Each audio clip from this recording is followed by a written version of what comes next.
May buante ya.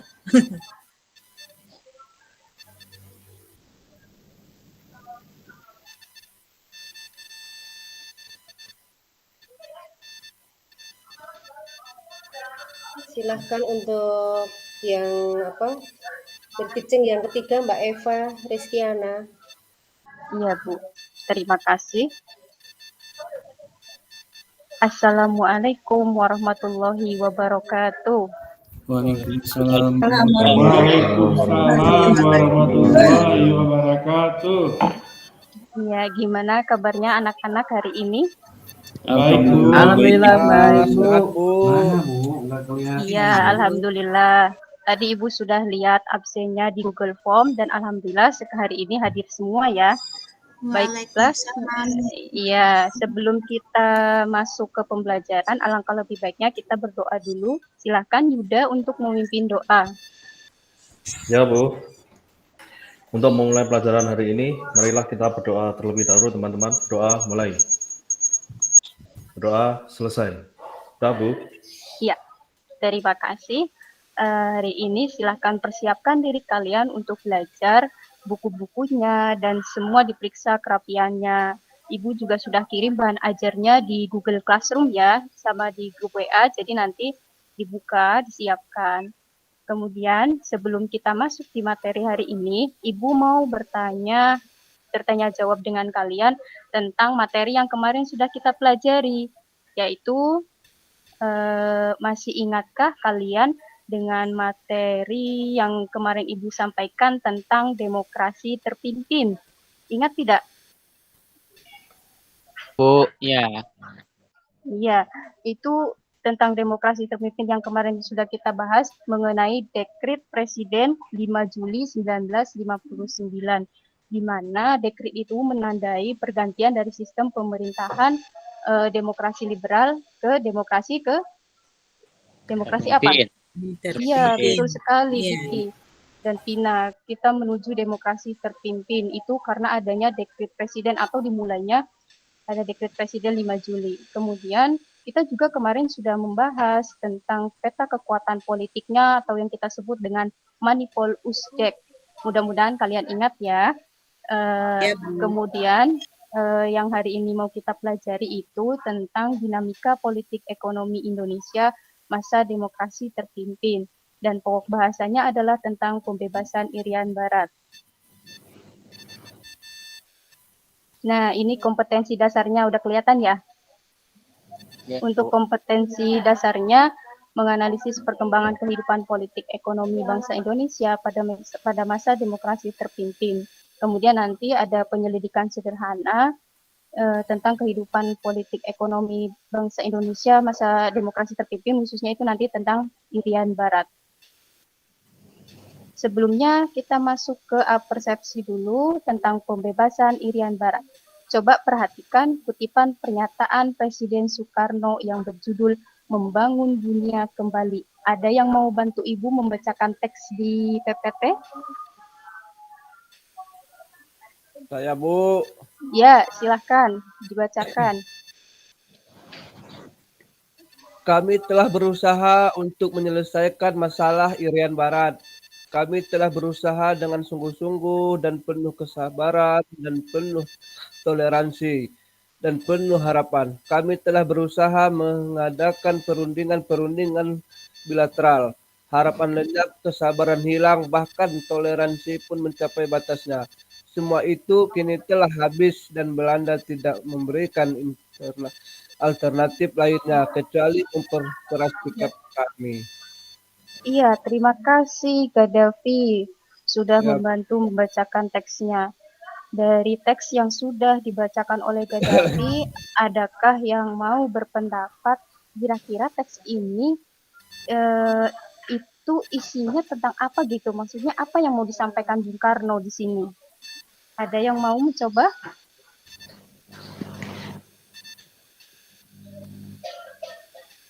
Yang mau memberikan pendapat silakan, Diki. Ini maksudnya mungkin Indonesia makin tegas sikapnya ya? Iya, betul sekali. Indonesia sudah bersusah payah ya. Jadi ini Bung Karno sedang menjelaskan di panggung dunia bahwa sikapnya akan mempertegas lagi. Terima kasih. Ada yang mungkin yang lain?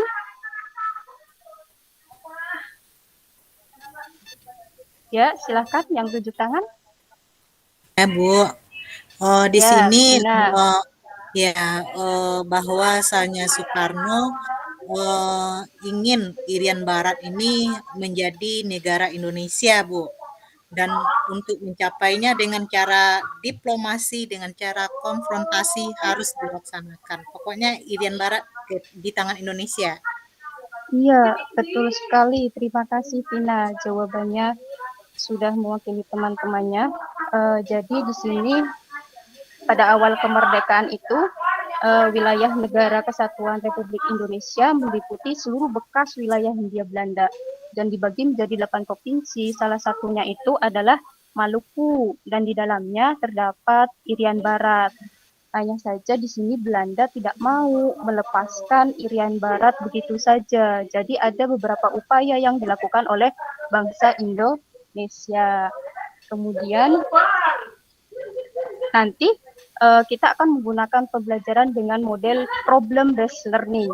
Permasalahannya yang pertama, jika saat ini Irian Barat merupakan bagian dari NKRI, mengapa pada masa demokrasi kok Irian Barat itu masih dikuasai Belanda? Jadi latar belakangnya itu bagaimana? Kemudian yang kedua, perjuangan diplomasi dan konfrontasi militer bangsa Indonesia untuk merebut Irian Barat itu seperti apa?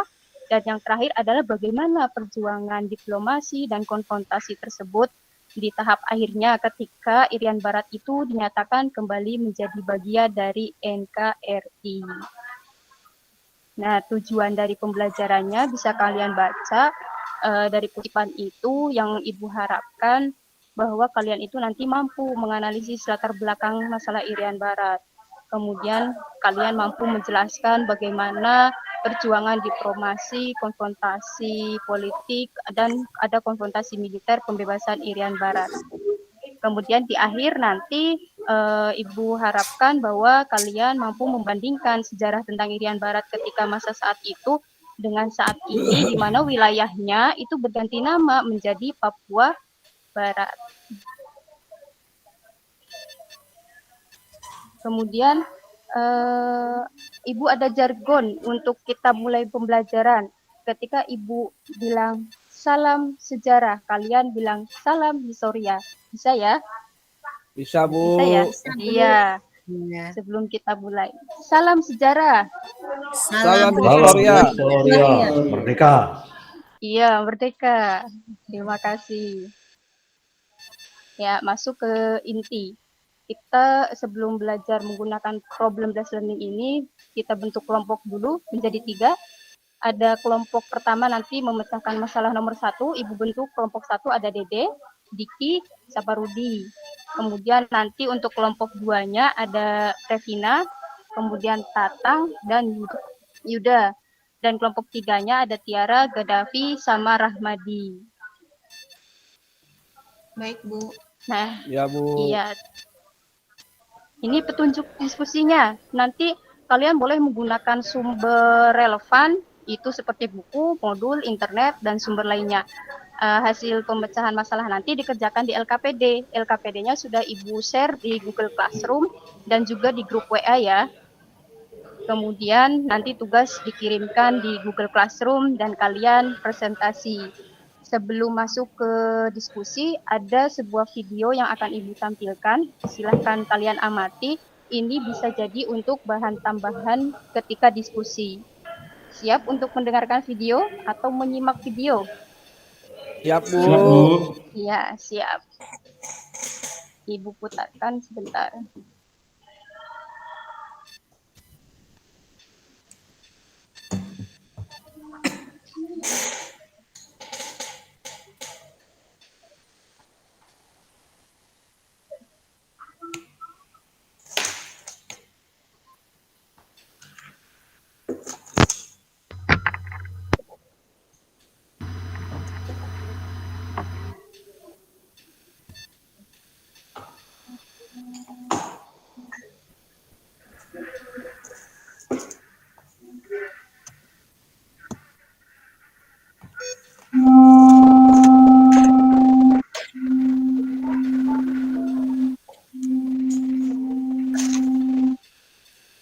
Bu, filmnya sudah selesai, Bu.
Bu Eva, filmnya sudah selesai.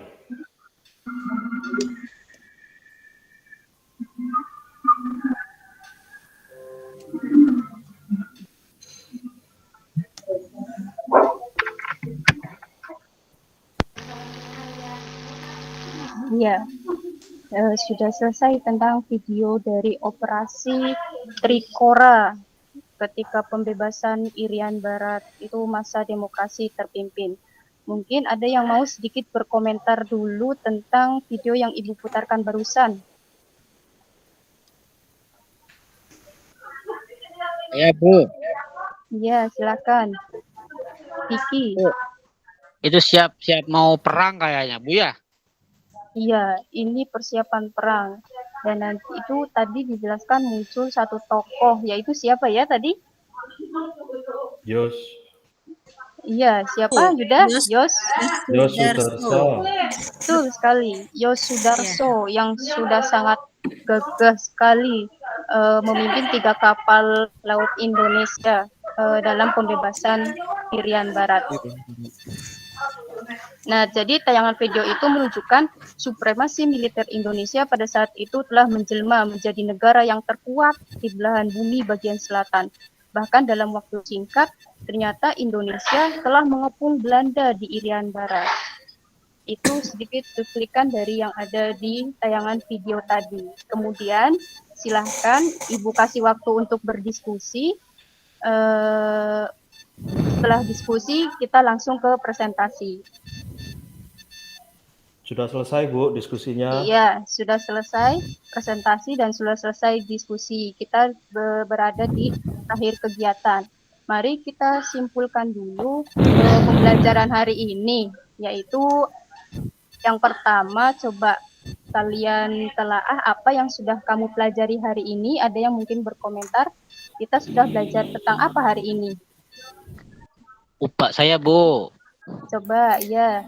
Ki. Pembebasan Irian Barat, Bu. Oh, Rudi, iya. Pembebasan Irian Barat, betul sekali Rahmadi. Jadi belajar tentang perjuangan pembebasan Irian Barat ini sangat heroik sebenarnya. Kemudian apalagi tokoh Yos Sudarso itu sebagai pejuang pahlawan yang pantang menyerah dalam peperangan hanya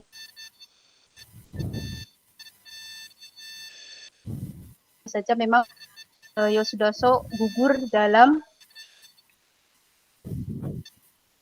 kedua. Apa yang paling kalian suka dari pembelajaran hari ini? Ada yang mau? Iya, silakan. Silakan. Iya. Tokohnya, Bu. Iya, yang kamu suka. Iya, tokohnya gimana, Iya. Rina? mencerminkan sikap gagah berani, kemudian cinta tanah air yang harus kita Betul. miliki ya Bu, sampai Iya, saat iya betul sekali. Betul sekali Revina, terima kasih sudah menanggapi atau sudah memberikan pernyataan komentar tentang pembelajaran yang disukai. Ada yang mungkin yang lain? Ya, silakan. Sikap tegas pemerintah Ibu terhadap perjuangan Irian Barat. Ya, sikap tegas dari pemerintahan Irian Barat. Jadi Indonesia itu sudah dikasih banyak sekali harapan oleh Belanda melalui diplomasi, tapi pada kenyataannya ternyata Belanda itu tidak mau melepaskan Irian Barat. Bahkan Bung Karno sudah membawa masalah ini ke panggung PBB gitu ya. Jadi memang harus ada tindakan keras dari Indonesia untuk membebaskan Irian Barat. Nah, dari keseluruhan pembelajaran yang kita pelajari hari ini, ternyata Irian Barat itu berarti penting bagi Bung Karno. Selain dari segi ekonominya, jadi kita tahu Irian Barat itu kan kaya dengan minyak ya, kaya dengan minyak yang kemudian pada saat itu memang sangat dibutuhkan untuk senjata perang, yaitu uranium dan lain sebagainya. Makanya Indonesia berusaha sekeras mungkin bagaimana caranya membebaskan Irian Barat. Terima kasih sekali kalian sudah melewati pembelajaran hari ini dengan aktif dalam diskusi. Kemudian nanti jangan lupa evaluasinya dikerjakan, ada evaluasi latihan dikerjakan di Google Classroom atau Google Form yang sudah Ibu bagikan linknya. Dan besok kita akan belajar atau melanjutkan tentang demokrasi terpimpin masih tetapi di sistem ekonominya. Ya, kita cukupkan dengan berdoa. Terima kasih atas partisipasinya. Silahkan berdoa atau kita ucapkan alhamdulillahirobbil alamin. Sampai jumpa di pertemuan selanjutnya. Mudah-mudahan kita tetap sehat ya. Wassalamualaikum warahmatullahi wabarakatuh. Waalaikumsalam Waalaikumsalam warahmatullahi wabarakatuh. Makasih Bu. Makasih Bu. Ya. Ya, terima kasih Bu Eva, kita kasih aplaus untuk Bu Eva. Oke. Udah mulai Ya, terima kasih teman-teman. mulai terbagi nih Bu Eva, udah mulai udah kelihatan persepsi inti sama penutupnya ya. Cuma tadi untuk di KD itu tidak perlu Bu Eva ya. Untuk KD tidak perlu, yang wajib itu tujuan ya. Anak-anak tidak terlalu tahu tentang KD ya kan, kemudian indikator itu tidak perlu disampaikan. Jadi yang harus disampaikan, yang wajib disampaikan itu tujuan ya. Oke. Kemudian tadi di tujuan ada sejarah kekiniannya, Irian Barat yang kekinian, tetapi di saat penutup tidak terbahas ya, tidak terucap ya kan. Ya Mbak. Oke ya. Ya Bu. Ya. Oke. Silakan untuk pengamat, ada tambahan? Untuk pengamat satu aja silahkan. Atau Pak Abdul saya sama Pak Kadafi. Mungkin Pak Kadafi mungkin tambahan. Oh ya, terima kasih ya. Untuk Bu Eva itu sudah sangat bagus dalam penyampaiannya, sudah bisa menguasai forum dan juga materi yang disampaikan itu sudah cukup bagus. Hanya saja perlu ada revisi-revisi sedikit yang mengenai materi intinya. Mungkin seperti itu pengamat dari saya, Bu. Ya, terima kasih Pak Kadafi. Ya, sama-sama. Ya, terima kasih Pak Kadafi. Bagus iya, Mbak Eva juga sudah mulai nggak tegang nih ya, udah kelihatan santai ya, agak santai dibanding tadi ya. Oke, mungkin Pak Abdul Syukur Bapak mau ada yang disampaikan Pak. Ya, terima kasih Bu Dwi, Pak Kadafi, Bu Dede dan Bu Eva dan juga yang lainnya ya. Suara saya terdengar? Iya Bu Eva, terdengar. Ya, jadi saya setuju dengan Bu Dwi, tadi sudah terbentuk dari Bu Eva. Mudah-mudahan yang lain seperti itu ya, strict dengan waktu, terutama di inti, jangan tergoda untuk terlalu lama di inti ya. Karena memang ini tidak the real, tidak the real learning ya, bukan waktu yang sesungguhnya ya. Yang penting Bapak Ibu memberitahu kepada penguji langkah-langkahnya. Langkah-langkah memberitahu itu bisa diberitahu secara ini, bisa juga dengan praktek. Kayak pembuka kan tidak harus diberitahu, langsung dipraktekkan ya. Tapi kalau inti, kalau misalnya ada yang memang waktunya lama, kasih tahu. Kalau the realnya saya akan melakukan seperti ini, tapi karena waktunya panjang, jadi langsung saya singkat. Nah, tadi lebih dominannya ceramah ya, ceramah. Sebenarnya sih slide itu tidak harus ya, slide tidak harus dibaca semua, tidak harus ini. Slide-nya contoh saja bahwa Ibu menggunakan slide PPT. Nah, itu ya. Si penutup sudah bagus ya Bu Dwi ya, penutup sudah bagus. Ya, memang tadi saya setuju sama Bu Dwi di pembuka inti itu ya, di awal inti itu hanya tujuan. Maksudnya sih gini, supaya siswa itu tahu setelah belajar ini dia bisa apa gitu, punya kemampuan apa. Jadi KD nggak usah disebutkan ya. Itu pun menambah waktu. Itu mungkin Bu Eva kehilangan waktu di situ. Ya, siap Pak. Ya, padahal itu cuma 10 menit itu. Ya. Oke, saya kira makin bagus ya. Lebih bagus. Relax, kita makin bagus. Itu nanti ujian sesungguhnya itu nanti di PPL. Nanti yang menguji bukan saya dan Bu Dwi, ya. Seperti ini. Kalau yang ujian PPL kalau waktunya panjang, manfaatkan dengan baik. Tapi kalau dikasih waktunya sedikit ya seperti itu caranya. Ada pre-memory, ya. Tapi jangan pre-memory semua ya, tujuan saya pre-memory. Pokoknya model-model yang perlu waktu, misalnya kalau dipraktikkan 30 menit, 40, 25 menit itu diloskan saja. Terima kasih Bu Dwi, terima kasih Ibu Eva, selamat ya untuk sudah semakin baik ke yang lain dari hal waktu ya. Tadi untuk pembelajaran semuanya sudah rileks. Iya, sudah rileks. Saya yang paling lihat Pak Diki itu rileks sekali. Nanti yang lain juga mengikuti Pak Diki untuk yang nanti ya PPL. Sekarang belajar untuk rileks, tidak ada beban, biar kalau tegang kan yang mau kita sampaikan jadi hilang gitu. Biasa begitu. Ngalir aja gitu. Iya, gitu Bu Dwi. Saya kira bagus ya, strict dengan ini Bu Dwi sudah bagus, ada Ryzen. Jadi Bapak Ibu sering-sering lihat Ibu Dwi ya, Ryzen itu ya. Oke, terima kasih. Saya tutup kamera Ibu Dwi ya. Iya, oke. Terima kasih ya. Berarti saya tutup dulu yang ini, kita akan siap-siap yang ketiga. Keempat. Iya, terima kasih Pak Abdul Syukur. Terima kasih ya, Mbak Eva. Jangan lupa ditutup dulu ya Bu Dwi ya. Rekamannya ditutup.